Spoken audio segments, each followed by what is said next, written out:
Assalamualaikum warahmatullahi wabarakatuh. Kali ini kita akan membahas tentang bagaimana sih relasi antara seorang muslim dengan non-muslim.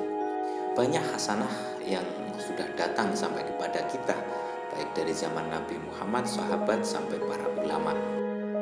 Salah satu contoh adalah hal yang dipraktikkan oleh pendiri Nahdlatul Ulama Hadratus Syekh Kiai Haji Muhammad Hasyim Asy'ari dalam kitab yang ditulis oleh Muhammad Asyad Syahab berjudul Al-Alam Hasyim Asy'ari Wadhi'u Libnatis Istiqlal Indonesia. Terdapat kisah menarik yang patut diteladani. Di sana diceritakan ada seorang insinyur kelahiran Hannover, Jerman yang kemudian mendapat tugas dari kantornya untuk bekerja di pemerintah Hindia Belanda. Suatu ketika Karl von Schmidt melihat seorang pekerja Indonesia yang membasuh mukanya, membasuh tangannya, membasuh kakinya, dan dia penasaran apa yang dia lakukan. Kemudian Karl von Schmidt pun bertanya kepada para pekerja itu, apa yang sedang kau lakukan? Para pekerja itu kemudian menyarankan kepada Karl von Schmidt untuk bertanya langsung kepada gurunya, kepada Kiai Haji Muhammad Hasyim Asy'ari.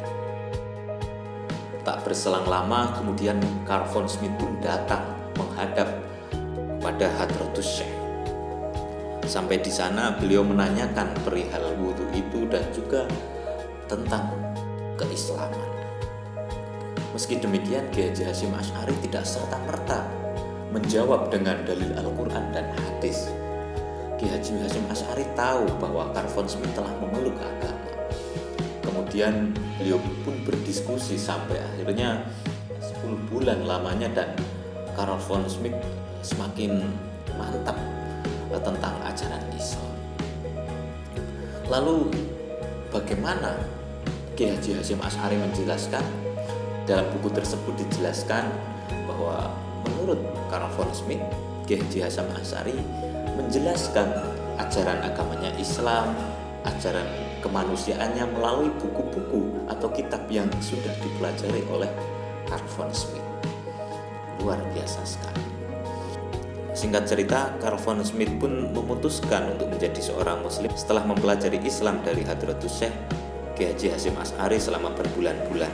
Ketika ia mengutarakan niatnya, Kiai Haji Hasyim Asy'ari pun dengan lembut menjawab, Tuan bebas memilih agama yang Tuan inginkan dan kehendaki untuk diri Tuan sendiri.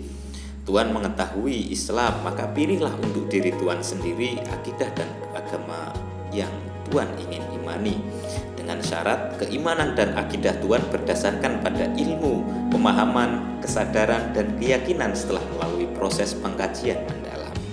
Demikian ditulis oleh Muhammad Asyad Syahab. Meskipun telah berdiskusi lama dan Karl von Schmidt telah mantap memeluk Islam, Hadratus Syekh Hasyim Asy'ari masih mengingatkan bahwa setiap orang bebas memilih agamanya masing-masing, tidak boleh ada paksaan. La ikraha fiddin, demikian bunyi Al-Quran. Ini adalah contoh yang perlu kita teladani, dengan sikap yang lemah lembut dan menghargai orang yang beda agama tanpa bermaksud untuk menjelekkan dan lain sebagainya. Kiai Haji Hasyim Asy'ari malah mendapatkan simpatik dari Karl von Schmidt. Hal ini juga sudah dicontohkan oleh para ulama-ulama dulu, bahkan dari para nabi sendiri dalam membangun bagaimana relasi muslim dengan non-muslim. Seperti adalah ketika hijrah umat Islam yang pertama, di mana Nabi menjalin komunikasi dengan Raja Najasyi atau Raja Negus yang ketika itu beragama Nasrani. Nabi berkata bahwa Raja Negus itu adalah seorang raja yang adil dan bijaksana. Para sahabatnya di sana akan mendapatkan perlindungan yang adil pula. Ketika para sahabat Nabi hijrah ke Habasyah atau Ethiopia sekarang, mereka pun mendapatkan perlindungan dari Raja Negus seperti yang telah dikatakan Nabi. Inilah relasi antara umat Islam dengan non-Muslim. Hal ini juga dipraktekkan oleh Nabi Muhammad SAW dalam negara Madinah waktu itu, di mana di dalam negara itu ada berbagai macam agama dan suku, dan semua dilindungi oleh Nabi Muhammad SAW. Dalam konteks Indonesia, kita punya Pancasila, di mana itu adalah falsafah negara, dasar negara yang menjadi payung bersama bagi segenap agama yang ada di Indonesia, bagi segenap suku, bagi segenap kebudayaan yang ada di Indonesia. Itulah mengapa Pancasila harus dirawat bersama. Karena apa? Karena itu adalah payung hukum yang menjadi peneduh bagi semua agama.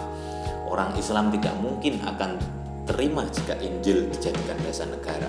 Pun sebaliknya, orang Kristen tidak akan terima jika Al-Quran dijadikan dasar negara. Pun agama-agama yang lain. Pancasila adalah sebuah payung yang dapat diterima oleh semua kalangan, semua agama, yang itu bisa menyatukan sebagaimana semboyan kita Bhinneka Tunggal Ika.